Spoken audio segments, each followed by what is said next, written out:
Sir తమరు మాట్లాడగలరు. అందరికీ నమస్కారము.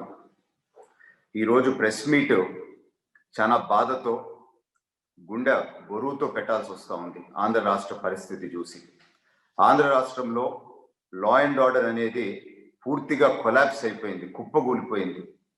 అరాచకాలు, అక్రమాలు, దౌర్జన్యాలు, దోపిడీ తాండవమాడుతూ ఉన్నాయి. ప్రజల ధనమాన ప్రాణానికి రక్షణ లేకుండా పోయింది.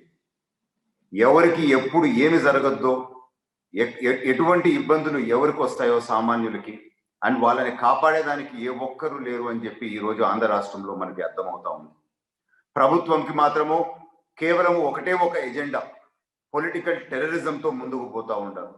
వాళ్ళకి ఏమీ లేదు.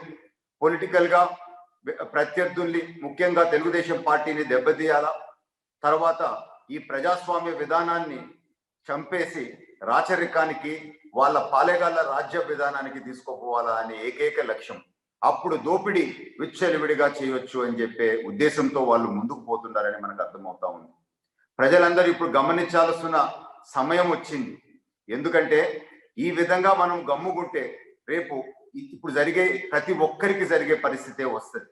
అంటే వీళ్ళ మాట వినకపోయినా, వాళ్ళకి బానిసల రకంగా ఉండకపోయినా, వాళ్ళకి భజన చేయకపోయినా, వాళ్ళకి ఒక్కరన్నా వ్యతిరేకంగా మాట్లాడినా వాళ్ళకి ఎటువంటి గతి పడుతుందో ఇప్పుడు మనము ఆంధ్ర రాష్ట్రంలో చూసే అనేక ఘటనలను బట్టి మనం చూడొచ్చు.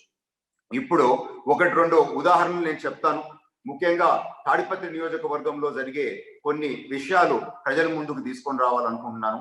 ప్రజలే ఈరోజు నిర్ణయించాలి ఏం జరుగుతుంది, దీనికి ఎటువంటి తీర్పు ఇవ్వాలో ప్రజలే నిర్ణయించాలా అని చెప్పి నేను కోరుతున్నాను. తాడిపత్రిలో జేసీ కుటుంబము దాదాపు 40 సంవత్సరాల నుంచి రాజకీయంలో ఉన్నారు. ఎప్పుడు ఓటమెరుగని కుటుంబము. జేసీ దివాకర్ రెడ్డి గారు, ప్రభాకర్ రెడ్డి గారి తండ్రి గారు స్వాతంత్ర సమర యోధులు. అటువంటి కుటుంబం అది.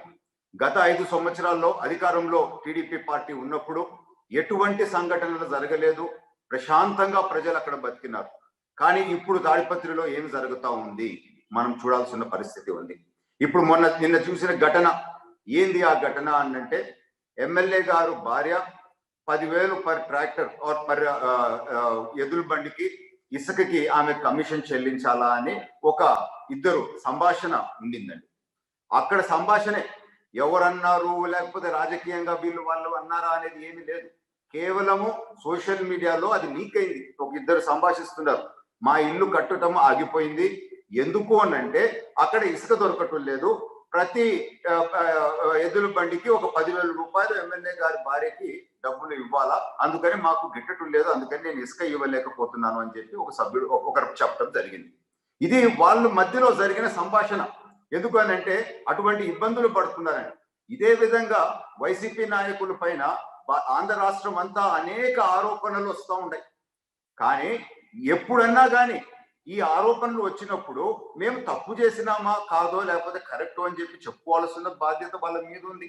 ఈ కేసులో ఆ ఎమ్మెల్యే గారు వచ్చి చెప్పాలా, అయ్యా మేము 10,000 అడగలేదు, మేము 15,000 అడిగినాము, లేదనంటే మేము 9,000 అడిగినాము, లేదంటే 8,000 అడిగినాము, లేదంటే మేము సత్యహరిశ్చంద్రులో మేము రూపాయి అడగలేదు అని చెప్పి మీరు చెప్పుకోవచ్చు. దాంతో తప్పేం లేదు. కానీ ఈ విధంగా కేవలము ఒక ఆరోపణ అని చెప్పి మీరు ఈ విధంగా ముందుకు పోవాలనంటే ఇప్పుడు మీరు నోరు ధరిస్తే వైసీపీ పార్టీ వాళ్ళు టీడీపీ నాయకుల్ని నోటికొచ్చినట్టు దూషిస్తారు, నోటికొచ్చినట్టు తిడతారు. దానికి ఇంకా మేమేం చేయాలా చెప్పండి? నేను ఈరోజు సూటిగా ఆంధ్ర రాష్ట్ర ప్రజల్ని అడుగుతున్నాం. అంటే మేము ఎప్పుడన్నా ఇటువంటి పనులు చేసినామా అని చెప్పి నేను ఈరోజు ప్రశ్నిస్తున్నాను. అసలు నిన్నటి ఘటన మనం చూస్తే ఒక ఎమ్మెల్యే కాన్స్టిట్యున్సీలో తిరిగేటప్పుడు ఒక ఎస్కాట్ ఉంటుంది, ఒక ఎస్ఐ ఉంటాడు, పోలీస్ సిబ్బంది ఉండాలి, ఈయనకి అనేక మంది గన్మెన్లు ఉండాలి. క్లియర్ గా ప్రోగ్రామ్ తెలుసు ఎక్కడెక్కడికి పోతున్నారు అని చెప్పి. సో పోలీస్ వాళ్ళే ఈ చర్యకి, ఈ క్రైమ్ అంటే ఆ ఇంటి మీదకి దాడిలో వీళ్ళు ముఖ్య పాత్ర వహించారు.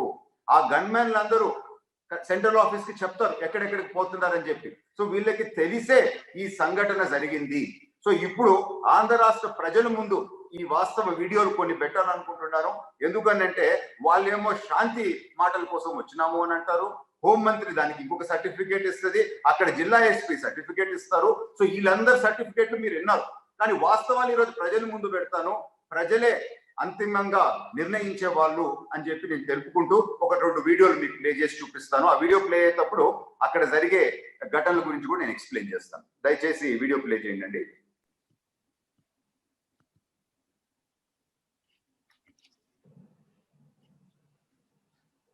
ఇది ఫస్ట్ వీడియో అండి.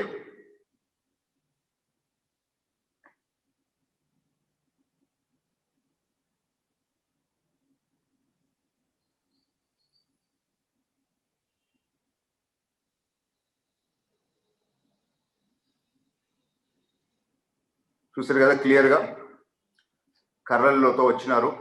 వీళ్ళు కర్రలతో పోతున్నారు, గొడ్డళ్ళు తీసుకొని పోయినారు, శాంతి కోసం పోయినారంట, శాంతి మాటల కోసం. తర్వాత ఇది చూడండి, ఆ ఇన్సిడెంట్ అయిపోయి వాళ్ళు వెళ్ళిపోయినారు. వెళ్ళిపోయిన తర్వాత ప్రభాకర్ రెడ్డి గారి ఇంటి దగ్గర వాళ్ళ ఫాలోవర్స్ వస్తే కావాలని ఎమ్మెల్యే కారు ఒక సైరన్ పెట్టుకొని అదేదో పోలీస్ వాహనం వచ్చినట్టు ఆ 50 మంది మీదకి ఎక్కించిపోయినారు. అంటే వాళ్ళని చంపే ఉద్దేశంతో కారు వాళ్ళ ఇంటి ముందుకు మళ్ళా రావాల్సిన అవసరం ఏముంది అంటే వాళ్ళని చంపి వీళ్ళని రెచ్చగొట్టి మళ్ళా అక్కడ లా అండ్ ఆర్డర్ ఇష్యూ చేయాలా అనే ఉద్దేశంతో చూడండి ఆ కారు మళ్ళా ఏ విధంగా. అసలు ఇక్కడ రావాల్సిన అవసరం ఉందా ఎమ్మెల్యే కారు? అక్కడ ఉండే మనుషులపైకి ఎక్కించాల్సిన అవసరం ఉందా? ఇది ముందు ఇంట్లోకి పోవటం ఒకటి, అది అయిపోయిన తర్వాత మళ్ళా వీళ్ళ మీద ఎట్లా అక్రమ కేసులు పెట్టాలా అని చెప్పి ప్రయత్నించి ఇదిగోండి వీళ్ళని ఎమ్మెల్యే కొడుకు, ఎమ్మెల్యే అనుచరులు అందరూ మళ్ళా ఈ లెఫ్ట్ సైడ్ లో కనపడే ఇల్లు ప్రభాకర్ రెడ్డి గారి ఇల్లు. అంటే వాళ్ళు పోలీస్ వాళ్ళ సహాయంతో వాళ్ళ ఇంటి దగ్గరికి వచ్చేసినారు. కానీ కేసులు ఏమేం చేస్తారు, వీళ్ళు పోయి వాళ్ళని కొట్టినారు అని అంటారు. వాళ్ళ ఇల్లు కాంపౌండ్ వాళ్ళ దగ్గరకు వచ్చింది వాళ్ళ మనుషులు, పోలీస్ వాళ్ళ సహాయంతో వచ్చినారు. పోలీస్ వాళ్ళు మేము వాళ్ళని అడ్డుకుంటున్నాము అని చెప్పి చెప్తూ వాళ్ళకి సహకరిస్తున్నారు. వాళ్ళ ఇంటిపైకి రాళ్ళు చూశారు కదా, ఇప్పుడు రాళ్ళు ఇసరుతా ఉంటారు. పోలీస్ వాళ్ళు అక్కడే ఉండరు.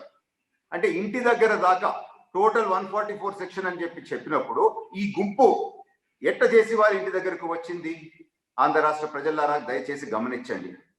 సో వాళ్ళు మళ్ళా రెండోసారి చూడండి, తర్వాత వాళ్ళని వాళ్ళు కాపాడుకునే దానికి వాళ్ళ ఇంటి పైన నుంచి వీళ్ళు రాళ్ళు వేస్తే ప్రభాకర్ రెడ్డి ఇంటి పైన ఉండే వాళ్ళకి మీద కాల్చేదానికి వీళ్ళు వస్తారు. ఆ ఎమ్మెల్యే కొడుకుని వాళ్ళందరినీ పోలీస్ బండ్లో ఎక్కించి ఎప్పుడు వాళ్ళ మనుషులు వెనక్కి తిరుగుతారో పోలీస్ బండ్లో ఎక్కించి పంపిస్తున్నారు. అంటే పోలీసు వాళ్ళు ఈ క్రైమ్ చేసింది క్లియర్ గా అర్థమవుతా ఉంది. చూడండి క్లియర్ గా వాళ్ళ మనుషులనేమో గన్తో బెదిరిస్తారు, ఆ ఇంట్లో దాచిపెట్టి వాళ్ళని బండ్లో పోలీస్ బండ్లోనే ఎక్కించి పంపిస్తారు. అంటే ఇంతకన్నా అదిగో ఆయన డిఎస్పీ వాళ్ళ ఇంటి మీద రాళ్ళు వేస్తే వాళ్ళు తిరిగి రాయేస్తే డిఎస్పీ వీళ్ళని కాలుస్తారంటాడు. అక్కడ దూరంలో మనుషులు కనపడతా ఉంటారు, అదంతా ఎమ్మెల్యేకి సంబంధించిన మనుషులే. అంటే ఇక్కడ వాళ్ళు ఇంటిలోకి పోయినారు అనే ఘటనే అందరూ మాట్లాడినారు నిన్న మీడియాలో. అసలు ఇంటిలోకి పోవటం కాదు, ఇంటిలోకి పోయి మళ్ళా వచ్చిన తర్వాత ఇంటిపైకి ఎమ్మెల్యే కొడుకు వాళ్ళ గ్రూప్ మాబ్ పంపించినారు. ఇవన్నీ విజువల్స్ మనకు కంటికి కనపడతా ఉన్నాయి. హోంమంత్రి అంటది శాంతి చర్చలకి ఎమ్మెల్యే ఇంటికి పోయినాడు అని అంటది. సరే ఇంటికి ఎమ్మెల్యే పోయినాడు, ఈ ఎమ్మెల్యే కొడుకు ఈ గుంపులంతా వాళ్ళ ఇంటి దగ్గరికి ఎందుకు వచ్చినారు? వీళ్ళ ప్రభాకర్ రెడ్డి గారి ఇంటి దగ్గరికి ఎందుకు రావాల్సి వచ్చింది వీళ్ళందరూ? అది ఇంటి కాంపౌండ్ వాళ్ళ దగ్గరకు వచ్చినారు. కానీ కేసు ఏమని పెట్టినారు అని అంటే వీళ్ళు వాళ్ళ మనుషుల్ని కొట్టినానన్నారు. ఎవరింటి దగ్గరికి ఎవరు వచ్చినారు? ప్రభాకర్ రెడ్డి గారు ఫాలోవర్స్ అన్నా వీళ్ళన్నా ఎమ్మెల్యే ఇంటి దగ్గరికి పోయి దాడి చేస్తుంటే వాళ్ళ మీద కేసు పెడితే దాంతో అర్థం ఉంది. వాళ్ళు గుంపుల్లాగా వీళ్ళ ఇంటి దగ్గరకు వచ్చి జేసీ వాళ్ళ ఇంటి దగ్గరకు వచ్చి వీళ్ళ ఇంటి పైన రాళ్ళేసి మళ్ళా వీళ్ళ మీద అక్రమ కేసులు 3 కేసులు పెట్టినారు. SC/ST కేసు పెట్టినారు, 307 అటెంప్ట్ టు మర్డర్ కేసు పెట్టినారు. ఇంతకన్నా అన్యాయం ఇంకేమన్నా ఉందా అని చెప్పి ఆంధ్ర రాష్ట్ర ప్రజలు గమనించారు. మొదటిది ఇంట్లోపలికి ఆయుధాలు తీసుకొని పోతారు. రెండోది మళ్ళా వాళ్ళ ఎమ్మెల్యే కార్తోనే వీళ్ళ ఇంటి ముందు ఉండే 50 మంది మీదకి ఎక్కించి వాళ్ళని చంపబోతారు. అదైపోయిన తర్వాత మళ్ళా ఈ గుంపు ఎమ్మెల్యే కొడుకుతో ఒక గుంపు వచ్చి ఇంటిపైకి రాళ్ళు విసిరి వీళ్ళ మీద అనేక సార్లు దౌర్జన్యాలు చేసి తిరిగి కేసులు వీళ్ళ మీద పెడతారు. ఇది ఆంధ్ర రాష్ట్రంలో ఉండే పరిస్థితి. లా అండ్ ఆర్డర్ పూర్తిగా కొలాప్స్ అయిపోయింది. అక్కడ ఎస్పీ వాళ్ళకి సర్టిఫికేట్ ఏం జరగలేదు అని చెప్పి చెప్తాడు. హోంమంత్రి ఏమో శాంతి చర్చలకు పోయినారు అని అంటారు. ఇప్పుడు ఆంధ్ర రాష్ట్ర ప్రజలే దీనికి విట్నెస్ గా ఉండరు. అసలు వీళ్ళు నోట్లో నుంచి ఒక్కటన్నా నిజం మాట్లాడతారా? అసలు ఇటువంటి వాళ్ళు అధికారంలో కొనసాగే నైతిక హక్కు ఉందా అని చెప్పి నేను ప్రశ్నిస్తున్నాను. అసలు ఏం జరుగుతా ఉంది ఆంధ్ర రాష్ట్రంలో అంటే, కేవలము ప్రభుత్వానికి ఒక మెకానిజం ఉంది. మేము అధికారంలో 30 సంవత్సరాలు ఉండాలా, దాని కొరకు రాజకీయంగా ప్రత్యర్థి అనే వాళ్ళని అందరినీ చంపేయాలా అనే ఒక పొలిటికల్ టెర్రరిజంతో ఈ ప్రభుత్వం ముందుకు పోతా ఉంది. తాడిపత్రిలో ఒక 2-3 ఘటనలు చెప్తాం, ఎందుకంటే ఈ ఇన్సిడెంట్ గురించి మనం మాట్లాడుతున్నాం కనుక. ఎలక్షన్ టైంలో భాస్కర్ రెడ్డి అని వీరాపురంలో వారిని చంపటం జరిగింది, తెలుగుదేశం పార్టీ నాయకుడిని. ఆ చంపిన తర్వాత భాస్కర్ రెడ్డికి ఇద్దరు చిన్న పిల్లలు, ఇంకా స్కూల్లో ఉండరు, చిన్న పిల్లలు, వైఫ్ ఒకటే. భాస్కర్ రెడ్డి కుటుంబాన్ని, భాస్కర్ రెడ్డి భార్యని భర్త చనిపోయినాడు అని చెప్పి ఆమె బాధపడుతుంటే, ఆమె మీద మళ్ళీ తిరిగి కేసులు పెట్టి, వాళ్ళ కుటుంబం మీద తిరిగి కేసులు పెట్టి, మీరు ఈ గ్రామంలో ఉండేదానికి లేదు అని చెప్పి వాళ్ళని బెదిరించినారు పోలీసు వాళ్ళు. భాస్కర్ రెడ్డి గారి భార్య, మా భర్త చనిపోయినాడు, మేము ఎక్కడికి పోగలుగుతాం, చిన్న పిల్లకాయలు ఉండరు, మా ఇంట్లో మేము ఉండకుండా ఎక్కడికి పోగలుగుతాం అని చెప్పి కన్నీళ్లు పెట్టుకొని ఆనాడు తెలుగుదేశం పార్టీ ఆఫీస్కి వచ్చి చంద్రబాబు నాయుడు గారికి చెప్తే, మేము అదే ప్రెస్ మీట్ పెట్టి చెప్పినా కానీ ఏ విధమైన యాక్షన్ తీసుకోలేదు. ఆ చనిపోయిన భాస్కర్ రెడ్డి బ్రదర్ ని ఎక్కడో ఎలక్షన్ డ్యూటీలో ఉన్నారు, రుజువు కూడా ఉంది, ఆయన ఎలక్షన్ డ్యూటీలో ఉన్నాడు, ఆయన తిరిగి వైసీపీ వాళ్ళ మీద దాడి చేసినాడని చెప్పి అక్రమ కేసు పెట్టుకొని ఆయన అరెస్ట్ చేసి మన గుత్తి జైలుకి తీసుకుపోయినారు. అంటే ఎంత నాశనం చేసేసారు మన వ్యవస్థను మనం ఆలోచించవచ్చు. రెండో ఎగ్జాంపుల్, సర్పంచ్ గారి ఫోటో చూపిండండి. చిన్నపొడిమల్ల గ్రామంలో సర్పంచ్, తెలుగుదేశం పార్టీ సర్పంచ్, 25 సంవత్సరాలు వాళ్ళ కుటుంబము రాజకీయాల్లో ఉంది. ఆ సర్పంచ్ ని పోలీస్ స్టేషన్ కి పిలిపించి మీరు వైసీపీ పార్టీలో చేరండి అని చెప్పి ఆయన అంటే, నేను చేరను అని అంటే, కేసు లేదు ఏమీ లేదు, బట్టలన్నీ ఇప్పేసి ఆ విధంగా పోలీస్ స్టేషన్ ముందు అగౌరవంగా కూర్చోబెట్టినారు. ఇదే ఫోటో చంద్రబాబు నాయుడు గారు తాడిపత్రికి వచ్చినప్పుడు సంవత్సరం క్రితము, ఏంది ఇది, ఇంతకన్నా అమానుషం ఏమన్నా ఉంటుందా అని చెప్పి ప్రశ్నించినారు. ఆ రోజు మీడియా అంతా కవర్ చేసింది. కానీ ఇంతవరకు ఆ పోలీస్ డిపార్ట్మెంట్ లో ఇటువంటి పనులు చేసిన వాళ్ళ మీద ఏ విధమైన చర్యలు లేవు. అంటే పోలీస్ వాళ్ళే ఇదే చేస్తున్నారు. తెలుగుదేశం పార్టీకి సంబంధించిన మన సోము నాయుడు గారు సిబిఎన్ ఆర్మీలో యాక్టివ్ గా పనిచేస్తా ఉన్నాడు అని చెప్పి వారి ఇంటి మీద దౌర్జన్యంగా, ఆయన ఇంట్లో లేనప్పుడు పోలీస్ వాళ్ళు ఆ ఇల్లే కూల్చేయాలా అని చెప్పి పోయినారు. కాంపౌండ్ వాళ్ళంతా కూల్చేశారు. అది తెలుసుకొని సోము గారు ఇంటికి పోయేదానికే వాళ్ళ భార్యను పోలీసు వాళ్ళు కొట్టి ఆమె స్పృహ తప్పి పడిపోయింది. ఎందుకు నా ఇల్లు కూలుస్తున్నారు, నాదంతా కరెక్ట్ గా ఉంది, మీరు నాకు పేపర్ ఇచ్చి కూర్చోండి లేకపోతే లేదు అని అంటే, అప్పుడు వాళ్ళు ఎక్కువ మంది తెలుగుదేశం పార్టీ తరఫున వాళ్ళు వచ్చినారని చెప్పి ఇంక ఇల్లీగల్ గా మనం దొరికిపోతామని చెప్పి అప్పుడు సగాల్లో వదిలిపెట్టేసి వెనక్కి వెళ్ళిపోయినారు. అంటే ఎడకు పోతున్నాం మనము అని చెప్పి నేను ఈరోజు ప్రశ్నిస్తున్నాను. అంటే పోలీస్ డిపార్ట్మెంట్ వాళ్ళు ఈ విధంగా గూండాల రకంగా బిహేవ్ చేయడం ఎంతవరకు కరెక్ట్ అని చెప్పి నేను ప్రశ్నిస్తున్నాను. మళ్ళా కడప జిల్లా నుంచి మరొక ఎస్ఐ, అసలు తాడిపత్రికి సంబంధం లేని వాడిని వీళ్ళు పంపిస్తారు. ఎవరికి? ముస్లిం మైనారిటీ రషీద్ అనే వాళ్ళ ఇంట్లోకి పంపించి, అది సివిల్ డ్రెస్ లో ఇంట్లోపలికి పోయి బెడ్రూమ్ లోకి పోయి ముస్లిం మహిళలు ఉంటే కూడా వాళ్ళతో అసభ్యంగా బిహేవ్ చేస్తారు. అసలు ఎవరు ఇల్లు అని చెప్పి అందరు ముస్లిం సోదరులు అందరూ ఒక గ్రూప్ అయ్యి ఇట్లే ఇంట్లోకి రావటం అని చెప్పి ఆయనని బయటకు తోస్తే, ఎందుకంటే ఆయన ఎవరో కూడా తెలియదు, సివిల్ డ్రెస్ లో వచ్చినారు. తిరిగి ఇప్పుడు కేసులు వాళ్ళ మీద పెడుతున్నారు. దాంతో ప్రభాకర్ రెడ్డి గారు కూడా ఇన్వాల్వ్ ఉన్నారు అని చెప్పి ప్రభాకర్ రెడ్డి గారి మీద కేసులు పోలీసు వాళ్ళని కొట్టినారు అని చెప్పి ఇటువంటి ఇన్సిడెంట్స్ మనం సినిమాల్లో కూడా చూడం. ఆ స్థాయికి లా అండ్ ఆర్డర్ ఈ రోజు ఆంధ్ర రాష్ట్రంలో దిగజారిపోయింది. ఇవి కొన్ని ఎగ్జాంపుల్స్ నేను చెప్తున్నాను. ఈ విధంగా ప్రతి నియోజకవర్గంలో ప్రజల్ని ఇబ్బందులు పెడతా ఉంటారు. ముఖ్యంగా రాజకీయ పార్టీల్లో, వైఎస్ఆర్ పార్టీలో లేని వాళ్ళందరినీ ఇబ్బందులు పెట్టి రాజకీయం నుంచి వాళ్ళని దూరం చేసి మన ప్రజాస్వామ్య విధానాన్ని కుప్పగూల్చేసి రాచరిక పరిపాలనకి పోయి విచ్చలవిడిగా దోచుకోవాలనే ఉద్దేశంతో వైసీపీ పార్టీ ముందుకు పోతా ఉంది. దయచేసి ఆంధ్ర రాష్ట్రంలో ఉండే ప్రజలందరూ ఇది గమనించాలా, లేకపోతే రాబోయే రోజుల్లో ఏం జరగద్దో మీరే ఆలోచించండి. ఇప్పుడు మీరు క్లియర్ గా చూసినారు, ఎమ్మెల్యే కొడుకు ఒక గుంపుతో జేసీ ప్రభాకర్ రెడ్డి గారి ఇంటి మీద దాడి చేసి, కానీ ఎస్సీ ఎస్టీ కేసు పెడతారు.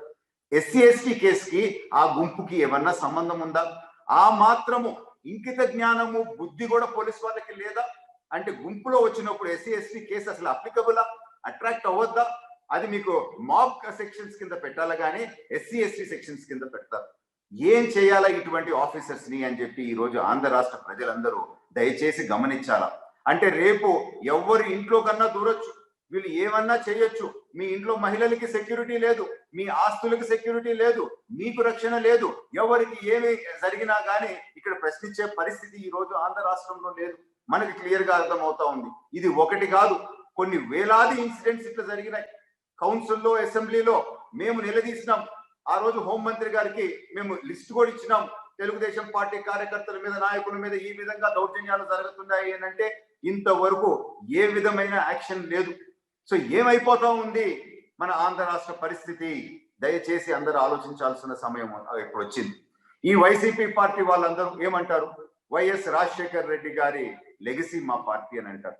కానీ వైఎస్ రాజశేఖర్ రెడ్డి గారికి ఇప్పుడుండే వైసీపీ పార్టీకి ఏ విధమైన సంబంధం లేదు. ఎందుకంటే ఆయన స్ఫూర్తి వీళ్ళు ఫాలో కావటం లేదు. ఒకటి రెండు ఉదాహరణలు చెప్తాను. వైఎస్ రాజశేఖర్ రెడ్డి గారు చెప్పినారు, నా జీవితంలో అన్నిటికన్నా సంతోషమైన రోజు నేను మండలి కౌన్సిల్ తీసుకొని వచ్చిన రోజు అని చెప్పినారు. కానీ అదే కౌన్సిల్ ఈ ముఖ్యమంత్రి నేను రద్దు చేస్తానంటాడు. సో ఏ విధంగా వైఎస్ఆర్ లెగసీ ఇది అని చెప్పి నేను ఈ రోజు ప్రశ్నిస్తున్నాను. అదే విధంగా ఆ రోజు వైఎస్ రాజశేఖర్ రెడ్డి గారు ముఖ్యమంత్రిగా ఉన్నప్పుడు ఆయన ప్రత్యర్థి కందుల కుటుంబము మైన్లు రెన్యువల్కి వస్తే ఆ రోజు రాజశేఖర్ రెడ్డి గారు చెప్పినారంట, మనకి ప్రత్యర్థి కేవలం రాజకీయాల్లో కానీ ఒకరు పొట్టగొడతాం ధర్మం కాదు అని చెప్పి వాళ్ళ మైన్స్ రెన్యూ చేయించినారు. కానీ ఈ రోజు ఏం జరుగుతా ఉంది ఆంధ్ర రాష్ట్రంలో? ప్రత్యర్థికి సంబంధించిన ప్రతి ఒక్క మైన్ ఈ రోజు వీళ్ళు అక్రమ కేసులు పెట్టి ముయించడము, సిద్ధరాఘవరావు గారిని అనేక మా చిత్తూరు మా కంటెస్టెడ్ క్యాండిడేట్ ని అనేక వాళ్ళని బెదిరించి ఏ విధంగా వాళ్ళు పార్టీలోకి తీసుకున్నారో మనం చూస్తా ఉన్నాం. ఇదేనా సరైన పాలన అని చెప్పి నేను ఈ రోజు ప్రశ్నిస్తున్నాను. నేను చెప్పేది ఒకటే, ఏదో ఒకరిని బెదిరిస్తాము అని అంటే అయ్యేది కాదు. ఇప్పుడు జేసీ కుటుంబం సంగతి ఒకటి రెండు మాటల్లో నేను చెప్తాను. మొదటగా వీళ్ళ ఫోన్లు ట్యాప్ చేసి వీళ్ళకి ఎక్కడెక్కడ ఆర్థిక మూలాలు ఉన్నాయో అన్ని దెబ్బతీయాలని ఒక కుట్రతో ఈ ప్రభుత్వం ముందుకు పోయింది. వాళ్ళ బస్సుల మీద ఒక చిన్న తప్పు జరిగితే ఏదో పెద్ద తప్పుగా చూపించి అన్ని బస్సులు మీద దాడి చేశారు. వీళ్ళు హైకోర్టుకు పోతే హైకోర్టు గవర్నమెంట్ మీద స్ట్రాంగ్ వార్నింగ్ ఇచ్చింది, ఇది మీరు చేయటం తప్పు అని చెప్పి. ఆ జడ్జిమెంట్ ని వీళ్ళు ఇంప్లిమెంట్ చేయరు. మళ్ళా ఒక 2 నెలల తర్వాత లారీలు బస్సుల మీద మళ్ళా ఇబ్బంది పెడితే మళ్ళా హైకోర్టుకు రెండోసారి పోయినారు. రెండోసారి పోతే హైకోర్టు స్ట్రాంగ్ వార్నింగ్ ఇచ్చింది, ఇది చేయటం తప్పు. ఇన్ఫాక్ట్ ఈ బస్సులు ఆపిన దానికి, ఈ విధంగా తప్పు కేసులు కట్టిన దానికి ఆ ఆఫీసర్ల మీద నుంచి మీరు వసూలు చేసుకోండి, మీకు లాస్ అంతా అని చెప్పి కూడా హైకోర్టు ఇవ్వటం చెప్పింది. దాని తర్వాత ఏ విధంగా అక్రమ కేసులు పెట్టినారో, అరెస్ట్ చేసినారో మనం చూసాం. మళ్ళా జైలు నుంచి రిలీజ్ అయిన తర్వాత ప్రభాకర్ రెడ్డి గారి మీద అక్రమ ఎస్సీ ఎస్టీ కేసు ఏ విధంగా పెట్టి చేసినారో మనం చూసాం. ఇన్ని విధాలుగా ఎవిడెన్స్ ఉన్నప్పుడు ఎందుకు మీరు ఈ రోజు కేసు బుక్ చేయలేకపోతా ఉండరు? అక్కడ ఏమి లేని దగ్గరనే మీరు గంటలో యాక్షన్ తీసుకున్నారే. కళ్ళ ముందు ఈ రోజు సీసీ కెమెరా ఫుటేజ్ కనపడతా ఉంటే మీరు యాక్షన్ తీసుకోవటం లేదు అని అంటే పోలీస్ డిపార్ట్మెంట్ ఉన్నట్టా లేనట్టా? నేను ఈ రోజు ప్రశ్నించేది ఒకటి, పోలీస్ డిపార్ట్మెంట్ ప్రజల జీతం తీసుకొని మీరు పనిచేస్తున్నారు. వైఎస్ఆర్ పార్టీ మీకు జీతం ఇవ్వటం లేదు, కానీ మీరే ఇట్లా ప్రతి క్రైమ్ లో మీరు దగ్గరుండి చేపిస్తుంటే అంటే మీరు కూడా అకంప్లిసెస్. దీంతో ఏ స్థాయి అధికారులు దీంతో ఇన్వాల్వ్ ఉన్నారో వీళ్ళందరి మీద కూడా కేసులు పెట్టాలా? కేవలము ఆ రాజకీయ నాయకుల మీదనే కాదు, పోలీస్ డిపార్ట్మెంట్ లో దీంతో ఉండే వాళ్ళందరూ. ఎందుకంటే ఇంత క్లియర్ గా మనకి వీడియోలు కనపడుతుంటే ఏ విధంగా హోంమంత్రి అటువంటి స్టేట్మెంట్ ఇస్తుంది? ఏ విధంగా ఎస్పీ వాళ్ళు శాంతి చర్చలకు పోయినారు అని చెప్పి ఆమె మాట్లాడుతుంది? అంటే వీళ్ళు కలిసి చేస్తున్నట్టు. అంటే ఇప్పుడు చర్యలు ఎస్పీ మీద కూడా ఉండాలి, దీనికి సంబంధించిన పోలీస్ అధికారులు అందరి మీద చర్యలు ఉండాలి. కేవలం సస్పెన్షనే కాదు, ఈ క్రైమ్ లో వాళ్ళు కూడా భాగస్వామ్యులు, వాళ్ళ మీద కూడా ఈ క్రైమ్ చేసిన దాని మీద కేసులు బుక్ కావాలా అని చెప్పి నేను చెప్తున్నాను. ఇప్పటికన్నా హోం మంత్రికి సిగ్గు తెచ్చుకొని ఆమె రాజీనామా చేసిందంటే ఆమెకు 1% విలువ ప్రజల ముందు ఉండదు. ఎందుకంటే ఎక్కడ ఏ కేసు జరిగినా కానీ తిరిగి మేము చేయలేదు వాళ్ళు చేసినారు అని అంటూ వస్తున్నారు. రుజువులు వీడియో ఫుటేజ్ తో సహా కూడా మేము ఇప్పుడు చూపిస్తుంటే ఇప్పుడు ఆమె ఏమి వివరణ ఇప్పుడు ఇస్తుందో చూస్తాం. ఆంధ్ర రాష్ట్ర ప్రజలారా, దయచేసి మీరు నిద్రపోవద్దు. ఎందుకంటే ఈ రాష్ట్రము, ఈ దేశము మన కన్న తల్లి లాంటిది. మనం పుట్టిన గడ్డ ఇది. రేపు మనం చివరిగా కలిసిపోయేది ఈ మట్టిలోకే. ఈ విధంగా అరాచకాలు చేస్తుంటే నాకు సంబంధం లేదు అన్నట్టు చూస్తే మన ధర్మం మనము నిర్వర్తించిన వాళ్ళం కాదు. అందుకని నేను చెప్తున్నాను, నేను ఈ రోజు తాడిపత్రిలో జరిగిన ఈ 18 నెలల్లో ఒక 2-3 ఇన్సిడెంట్సే మీ దృష్టికి తీసుకొని వచ్చినాను. ఈ విధంగా ఆంధ్ర రాష్ట్రంలో ప్రతి నియోజకవర్గంలో జరుగుతా ఉంది. అంటే మనము రాచరిక పాలనకి వెళ్ళిపోయేదానికి మనందరం రెడీగా ఉన్నామా?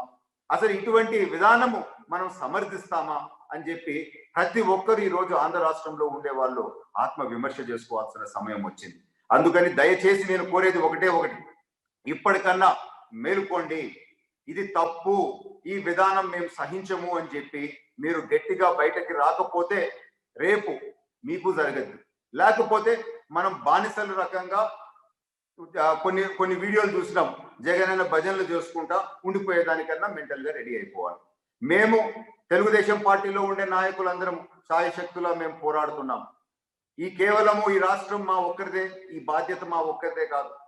చంద్రబాబు నాయుడు గారు చెప్పినారు, వారి వయసులో ఏ విధంగా వీళ్ళు దూషిస్తున్నారు చంద్రబాబు నాయుడు గారిని, ఏ విధంగా తెలుగుదేశం పార్టీ నాయకుల మీద అక్రమ కేసులు పెట్టి ఇబ్బంది పెడుతున్నారు. మీరందరూ చూడండి, మీ బాధ్యత కూడా. ఈ రాష్ట్రము మనందరిది, మనం పుట్టిన భూమి ఇది అని చెప్పి మరొకసారి మీ అందరికి గుర్తు చేస్తూ, ఈ రోజు జరిగిన ఈ ఘటనల పైన అంతిమ తీర్పు ప్రజలు మీరే ఇవ్వాలా అని చెప్పి కోరుకుంటూ అందరికీ నమస్కరిస్తున్నా.